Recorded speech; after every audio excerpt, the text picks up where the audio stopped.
काल स्थानिक दुकानदारांकडून दिवाळीची खरेदी करा म्हणून आपण एक व्हिडिओ केला होता. त्यावर 2 कमेंट होत्या. त्यात एक 2014च्या बॅचचा हिंदू भाऊ हा म्हणत होता की हिंदूकडूनच खरेदी करा, हे टीका लावणाऱ्याकडूनच घ्या. हा व्हिडिओ त्याच्यासाठी स्पेशल. तर भावा, लोक कमवतात तर त्यांनी कोणाकडून काय खरेदी करावं हा ज्याचा त्याचा प्रश्न आहे. त्यांच्या मेहनतीचे पैसे आहेत. आणि मित्रा, तुला हिंदू धर्म धोक्यात आहे असं वाटत असेल ना, तर काळजी करू नको बरं. देश अगदी सुरक्षित हातात आहे. भले आपल्या देशाचे मुख्य न्यायाधीश सुरक्षित नाहीत, पण देश सुरक्षित हातात आहे. देशातली जनता सुरक्षित नाही, पण देश सुरक्षित हातात आहे. देशातले लेकरं सुरक्षित नाहीत, पण देश हा सुरक्षित हातात आहे. देशातले तरुण रिकाम टेकडे असतील, पण देश सुरक्षित हातात आहे. आपल्या देशाचं डिफेन्स म्हणजे आपले जवान सुरक्षित नाही, पण देश सुरक्षित हातात आहे. बरं, देशातले व्यापारी सुद्धा सुरक्षित नाहीत, पण देश हा सुरक्षित हातात आहे. कारण देश हा नाही, हा आहे. आपले एवढे सैनिक मेले, सिंदूरचे बॅनर लागले, तरी आपण काल मॅच खेळलो. अफगाणिस्तान सोबत व्यापाराची डील केली. तिकडे मोहन भागवत मुस्लिम लोकांसोबत मीटिंग घेत आहे. मामी सोबत नाचायला सुद्धा मुसलमानच लागतो रे. आणि मामा सुद्धा तिकडे जाऊन टोपी घालून शिरकुर्मा खातात. मला सांग, तू 2 रुपयाचे पोंगे घेऊन कसा धर्म वाचवणार बाळा?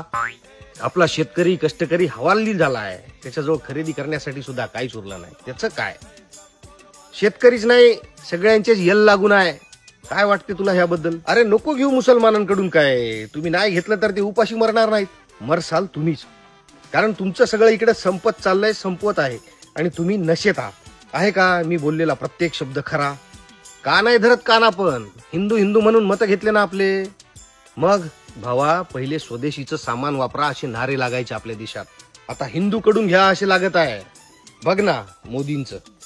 स्वतःचं बोईंग विमान अमेरिकन, स्वतःची BMW कार जर्मन, स्वतःचा आर्मानी सूट इटालियन, स्वतःचे केनेथ कोलचे बूट अमेरिकन, त्याचा आयफोन अमेरिकन, त्याचं घड्याळ रोगर डिब्यूसचं इटालियन, स्वतःचे सनग्लासेस वर्सॅक कंपनीचे इटलीचे, त्याचा स्वतःचा नंबरचा चष्मा कॉपर व्हिजन अमेरिकन, स्वतःचा पेन माउंट ब्लॅक जर्मन कंपनीचा.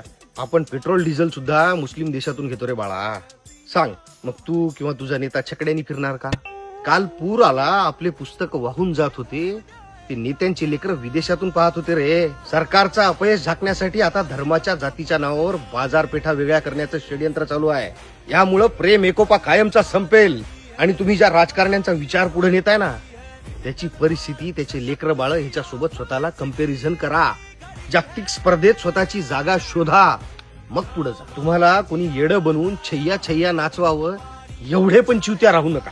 4 किलोमीटरचा परिसर, शेकडो गुजराती हिंदूचे हॉटेल्स, पण सगळे बंद होते.